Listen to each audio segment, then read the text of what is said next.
Hola, ¿qué tal, estimados alumnos? Aquí el profesor del curso Lenguajes de Interfaz. Una disculpa, antes que nada, por los inconvenientes de hoy que tuvimos para realizar esta sesión interactiva en vivo. Pero pues aquí estamos, en casa.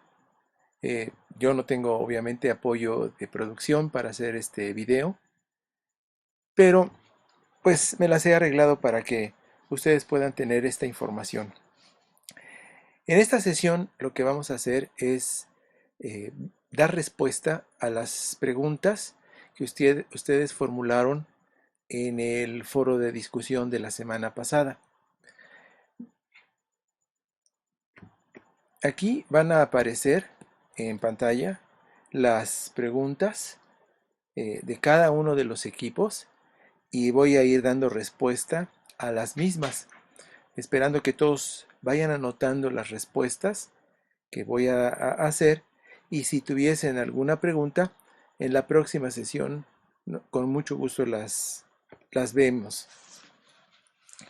Bien, voy a poner aquí en pantalla las preguntas.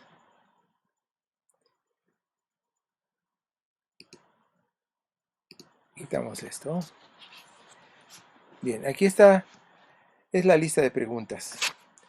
Aquí nos pregunta el equipo de Marco Antonio Acosta, García Rojas Edson, Tenorio Muñoz David, las siguientes preguntas. Pregunta número 1.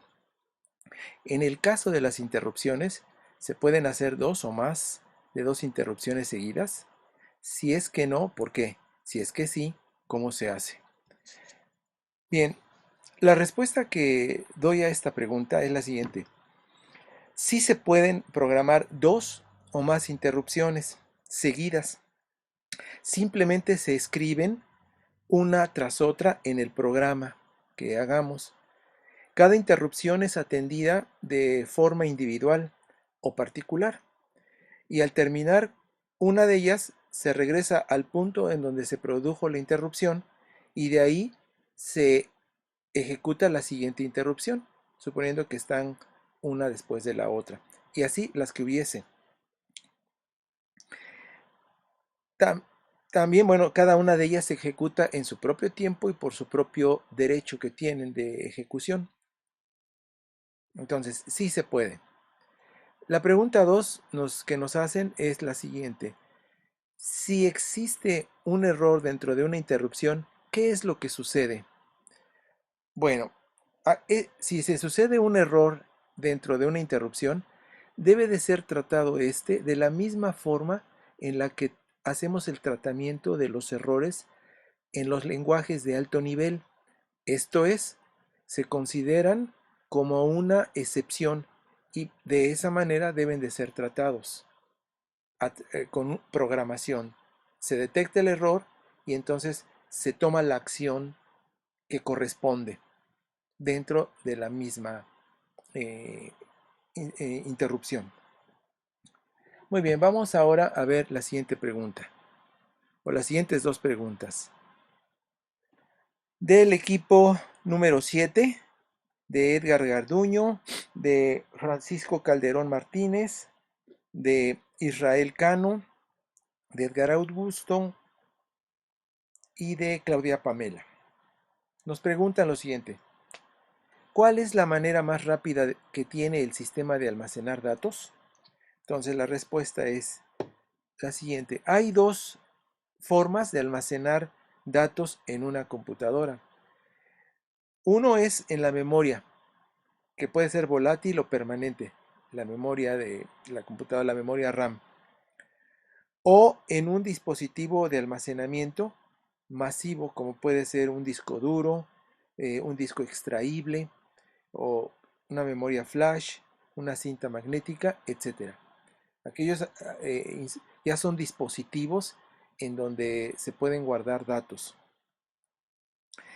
El envío a dispositivos externos, de almacenamiento externo, son más lentos, o sea, el envío es más lento que los envíos o transferencias que se hiciesen a una memoria interna, como es el caso de los registros del propio CPU o de la memoria RAM.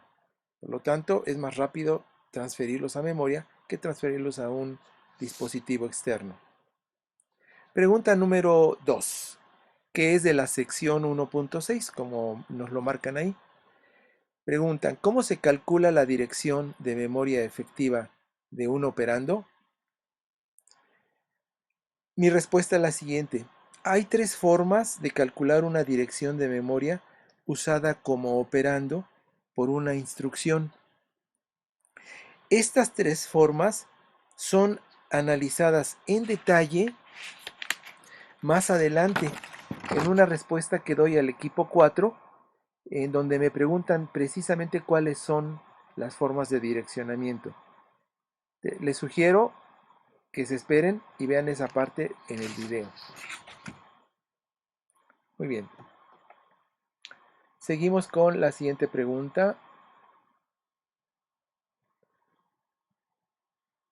Esta es la pregunta que me hace el equipo número 8, conformado por Carla Laura, Fernando Galicia, Alison Andrea, Freddy y Raúl. Me preguntan lo siguiente. ¿Para qué se utiliza un write en las llamadas de servicio del sistema? Bien, la respuesta a esta pregunta es la siguiente. Una instrucción de escritura, que es un write, sirve para enviar datos desde el CPU o la memoria RAM a un dispositivo de salida, como es la pantalla de video, un disco duro, una impresora, un USB, etcétera, a cualquier dispositivo. O sea, escritura quiere decir mandar como salida datos hacia ese dispositivo. Pregunta número 2. ¿A qué se refiere con un descriptor de un fichero del sistema? La respuesta es esta. Un descriptor de un fichero o de un archivo, porque fichero es una palabra que se usa en España y nosotros usamos archivo. Un descriptor, repito, un descriptor de un archivo contiene la información sobre el archivo, como son, por ejemplo, el tamaño del archivo, el tipo de archivo, quién es el propietario, la fecha de creación, el tipo de acceso que tiene ese archivo, que, por ejemplo, si el acceso es de escritura, es de lectura solamente, de borrado, que se puede borrar, de protección, etcétera. O sea, es la información relacionada con el archivo. A eso se refiere el descriptor del archivo. Vamos con el siguiente grupo que nos hizo esta pregunta.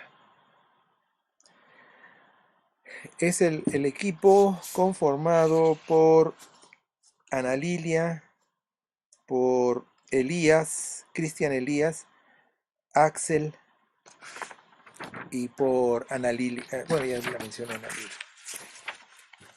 Dice así la pregunta. En una interrupción se puede perder el valor de contador de programa, y si es así, ¿qué sucede con un periférico en este caso? Bien, interesante pregunta también, como la de todos. Me he dado cuenta de que, en efecto, leyeron las secciones para poder elaborar estas preguntas, que son interesantes y en algunos casos coincide. Hay una pregunta que se repite en casi la mayoría de los equipos. Pero bueno, para dar respuesta a este equipo, a su pregunta, voy a responder así. Miren, aquí tuve que hacer mi apunte para eh, irme directo y no usar más tiempo del debido. Cuando se genera una interrupción, en un programa, el contenido del programa, del program counter, o sea, es el que están aquí diciendo, el contador del programa se llama program counter y se le asignan las siglas PC, Program Counter. El contenido de este registro del CPU se modifica con el valor de la dirección en donde se encuentra la rutina de servicio o atención del servicio solicitado. Pero antes de modificar el contenido del PC, es guardado en una pila para ser luego recuperado para poder regresar al punto en donde se generó la interrupción y así el CPU puede continuar con lo que se quedó pendiente. Es decir, se genera la interrupción y para no perder el regreso, o sea, a dónde tiene que volver a regresar el control. Entonces, este PC, este contenido del program counter, es decir, a dónde va la ejecución, se guarda, se empuja, se hace un push en la pila y entonces se queda ahí guardado. Y ya va y atiende, o sea, salta, hace un salto a la dirección que atiende el servicio, que puede ser leer un dato, escribirlo, hacer un cálculo, en fin, hay muchos servicios que brinda el sistema. Entonces, cuando regresa, tiene que saber a dónde regresar. Entonces, la dirección a donde tiene que regresar quedó guardada precisamente en la pila y de allí es sacada con una instrucción POP, se pone en el program counter. Esto lo hace automáticamente el CPU. Actualiza el program counter y entonces la siguiente instrucción que se va a ejecutar es la que aparece ahí en el program counter y es la instrucción que sigue después de la interrupción, ¿sí? Obviamente, si este program counter no debe de ser modificado, o más bien el contenido de la pila no se debe de modificar, no se debe de borrar.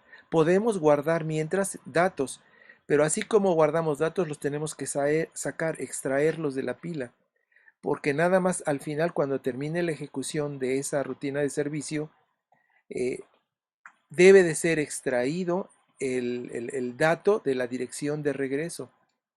Por eso la pregunta es, ¿y si es así, qué sucede, no? Si se perdiera este valor, en el caso que se perdiera, no vas a saber a dónde regresar. Por eso hay que ser muy cuidadosos en el manejo de la pila durante una interrupción. Em,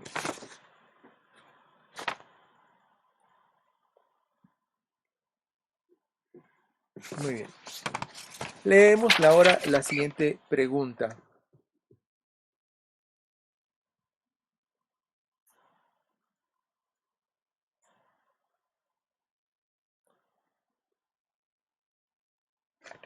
Pregunta número 2.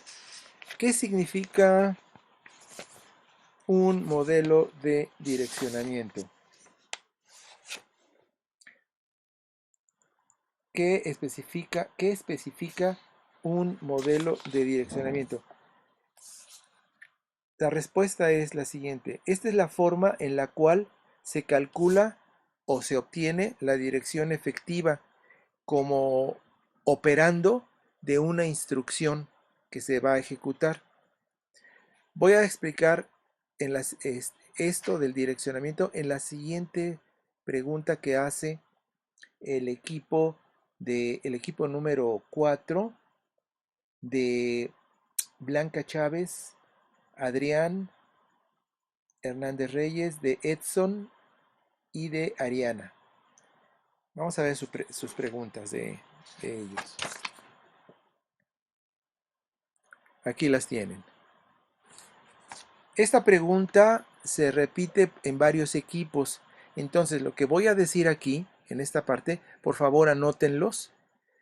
Y cuando me la hagan más adelante, voy a referirlos a esta respuesta, porque se repite la pregunta.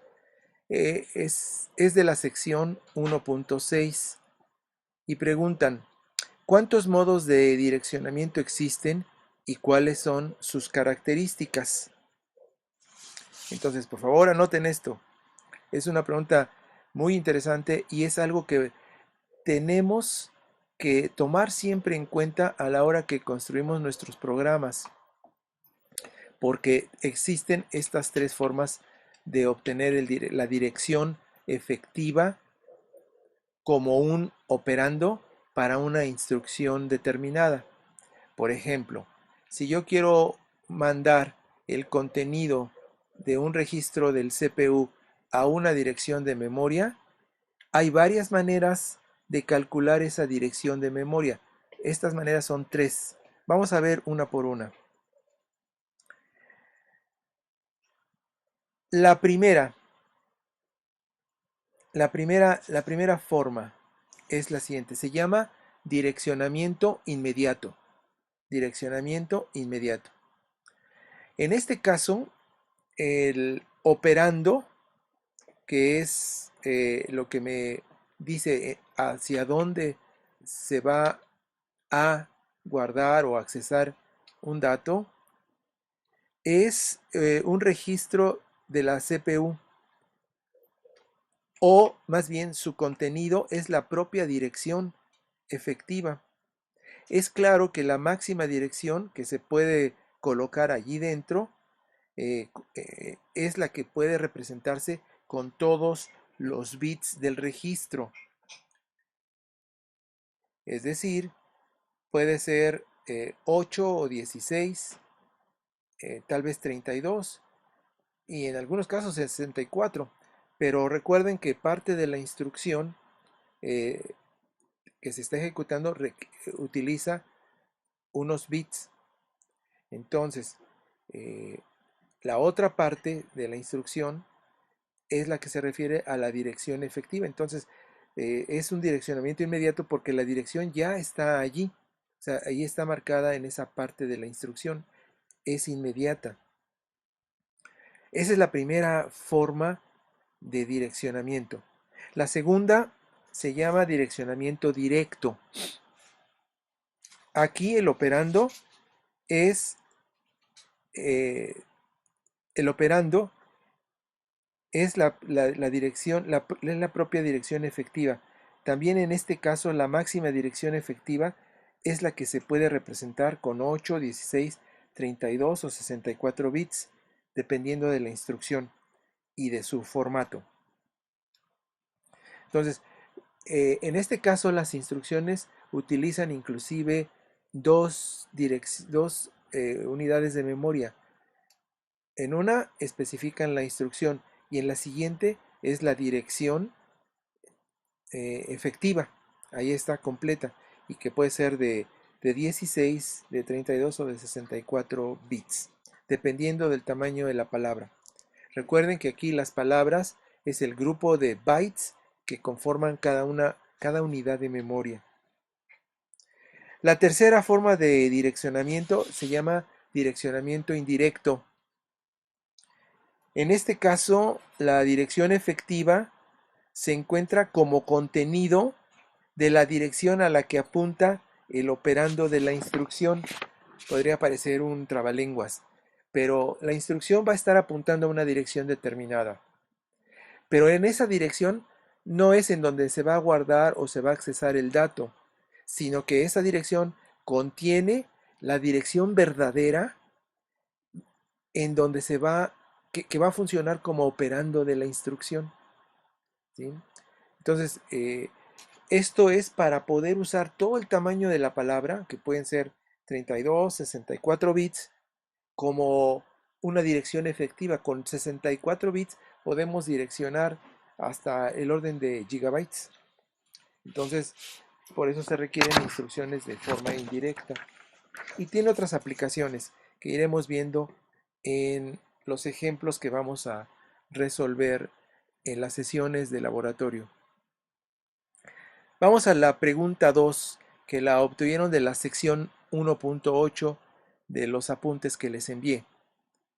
Preguntan, ¿por qué el monitor de pantalla de cristal líquido, LCD, no requiere de barrido de trama? Esta pregunta en sí no es una pregunta del área del ensamblador, sino que es más bien de la electrónica del sistema de cómputo. Pero la respuesta que podemos dar en este momento, aquí en este punto de la pregunta, es que es porque cada punto de una pantalla de cristal líquido es realmente un conjunto de tres colores, rojo, azul y verde. Y se activan de acuerdo al color que se quiere activar en ese punto. Es un píxel que está formado por esos tres colores. Entonces, nada más se activa el color que se quiere o la combinación de esos tres colores con determinadas intensidades para dar el color respectivo. Entonces, no requieren de un barrido. En cambio, los monitores del tipo BCR o de, eh, así se llaman, BCR, funcionan con unas de electrones que golpean la pantalla y activan, o sea, golpean la superficie de la pantalla por dentro y activan los elementos fotosensibles que están en la pantalla, encendiéndolos o no, y lo hacen con un barrido horizontal, o sea, están así, pero van bajando, o sea, desde arriba hacia abajo van haciendo este barrido para mostrar, encienden o no los puntos de la pantalla y entonces vemos la información puesta en esa pantalla. Nosotros no vamos a llegar a programar esa forma de exhibición de datos en la pantalla, pero así se hace, o sea, de punto por punto. Muy bien, sigamos con las preguntas del otro equipo y vamos a hacer aquí una pausa y regresamos.